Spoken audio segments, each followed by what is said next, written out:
It's very strong build, very tanky build, and with pretty good DPS, right? It has 368 DPS, but it's AoE, and it's when you spin in, you in like 3 seconds, and this DPS growing to 500 or something, or was it like 700? I think it was 700 even at some point. So it's pretty good. It's like erasing everything in early access content so far.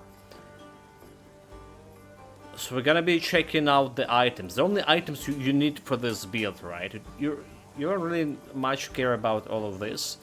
Well, as long as giving you DPS, like the string, for example, plus vitality damage is good as adding to the spinning. But the main thing for the build is two-handed weapon with as much damage as you possibly can find. So we have 91 flat damage over here, and plus some 28% increase into strike damage. That did work. Skill-wise and attribute-wise. Attribute-wise, we just put all the points into might, and then a little bit into vigor here. Invested points 55, right, and 165 over here. So 55 for getting this 1000 health, and it's helping you with health regeneration. You literally face tanking every bosses without much of a problem. But for mastery, this is how like my sweeping strike look like. So we have the Whirlwind, right, the crown gel here. We have ramp up here. So I was thinking ramp up you can go higher. For more DPS is ramp up, especially for the boss fight. Reducing the siphon power over here. The siphon giving you flat damage, right, and some health leech a little bit, and a little bit of health leech. But Thunder could be also 1 point here, minus armor value. And you can put this extra 2 points from Siphon and Thunder into ramp up for more actual damage. So that's the main thing. We had some weapon proficiency over here, increased damage with weapon attacks. It's working with Whirlwind.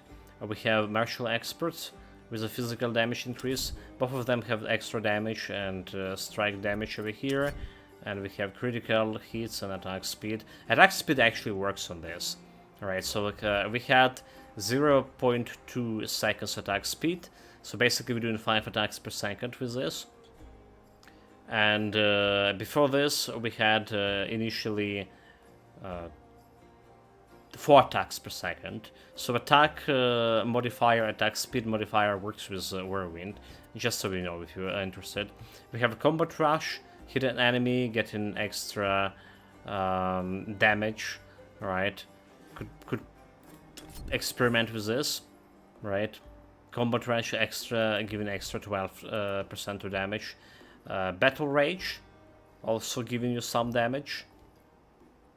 We get a rage on kill here, so it's more like for cleaning the trash mobs.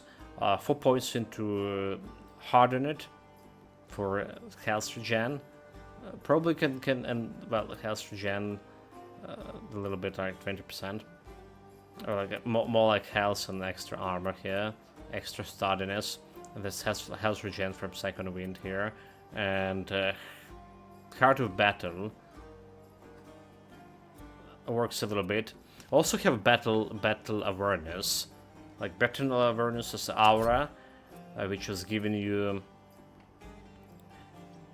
some regen, some health regen, can give you some resistances, extra like armor, vitality drain, extra damage for your weapon here, inspiration, some energy regen because speeding requires some energy.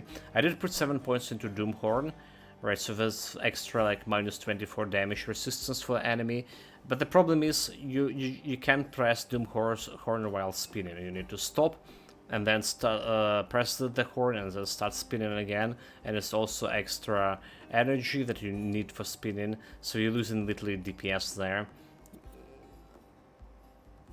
I wouldn't add in this to the build altogether. What I added is those points to the barrier potentially, because barrier is important. So what we have an extra barrier points here, And I'm ailment screens. Alright. You can play with this quite a bit as well. We don't need any points in primary attack, by the way.